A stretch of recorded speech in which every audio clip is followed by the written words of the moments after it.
Hey friends, welcome back. In the last letter we talked about distraction, how the enemy will gladly fill our minds with noise, comfort, and meaningless occupation if it keeps us from honestly confronting the condition of our soul.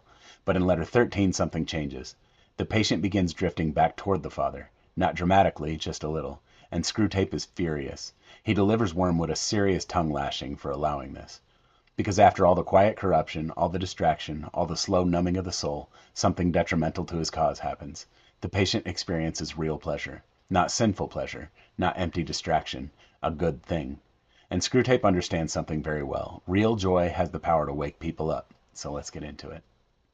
One of the most fascinating things in this letter is how angry Screwtape becomes over something that sounds so incredibly small. The patient enjoys a walk, good weather, a good book, and a little time with a friend. Simple things, but Screwtape panics because these pleasures are real. They're not manufactured, not performative, and they're not driven by vanity or status. Lewis makes a very important distinction here. The enemy doesn't want us actually enjoying life. He wants us distracted from life. Because real pleasure, healthy pleasure, has a way of reconnecting us to reality, to gratitude, to stillness, to God. And once that happens, the patient starts slipping out of the enemy's control. Wormwood actually experiences this as a kind of impenetrable cloud of protection surrounding the patient. Screwtape describes moments where the patient drifts so close to the Father again that direct temptation suddenly becomes impossible. And he even states that some humans remain under this kind of protection so consistently that they become nearly inaccessible to demonic influence altogether. And this is such an insightful part of the letter. Screwtape says Wormwood made a terrible mistake by allowing the patient to rediscover what he genuinely enjoys. Not what the world says he should enjoy, but what he actually loves. And Screwtape specifically warns him, never let the patient pursue the people, books, hobbies, or food he truly likes. Instead, push him toward the best people, the important books, the right hobbies, the socially approved foods. Why? Because the enemy wants people disconnected from themselves, from sincerity, from childlike joy. Because once a person begins genuinely enjoying good things again, simple things, they often begin becoming human again. And that becomes dangerous to the enemy because gratitude softens the heart, and softened hearts tend to drift back toward God. And what's beautiful is this. No matter how far someone has drifted from the Father, the moment they genuinely begin turning back toward Him, He's there, ready to guide them, ready to protect them, ready to receive them back into His loving arms. And that's such a striking contrast. It can take years of slow compromise and quiet drift to pull a person away from God. But a sincere turn back toward the Father can begin restoring that relationship immediately. God does not ask us to earn His forgiveness. He only asks us to want it and to receive it. And Screwtape hates that, because the enemy works through gradual corruption, but God responds to genuine repentance with immediate grace. This all connects directly back to the previous letter. In letter 12, Screwtape wanted the patient endlessly occupied, anything to avoid silence, anything to avoid reflection, because reflection leads to conviction, and conviction can lead to repentance. Well, now in letter 13, the patient finally slows down long enough to actually feel something real again, and Screwtape is infuriated, because the patient is beginning to recognize the emptiness of the distractions that previously controlled him. And once a person begins honestly reflecting, the enemy starts losing ground fast.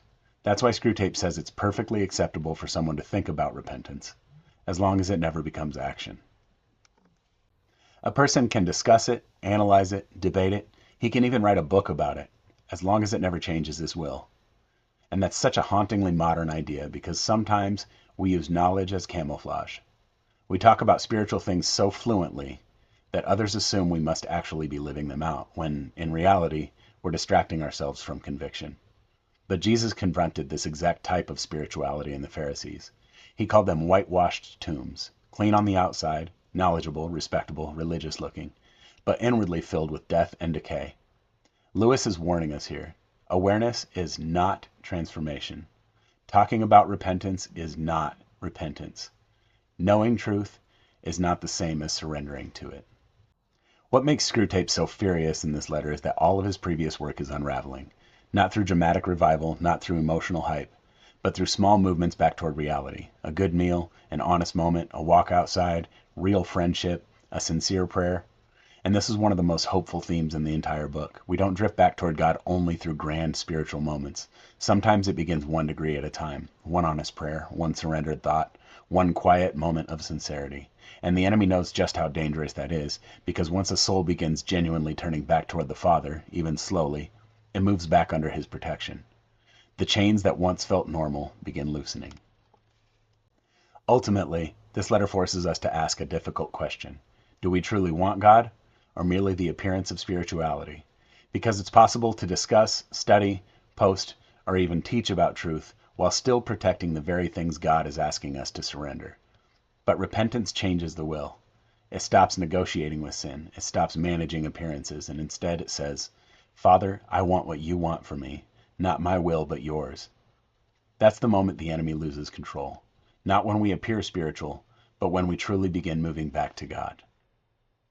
In this letter, Lewis reminds us that the enemy fears genuine joy, honest reflection, and sincere repentance, because those things reconnect us to truth and ultimately to the Father. So let's not settle for appearances. Let's not confuse knowledge with transformation, and let's not allow distraction to keep us from the simple, real pleasures that remind us God is still calling us home. Next week, we'll continue into letter 14, where we'll see how Screwtape is able to pervert humility of all things. Thanks for being here. I'll see you next Friday.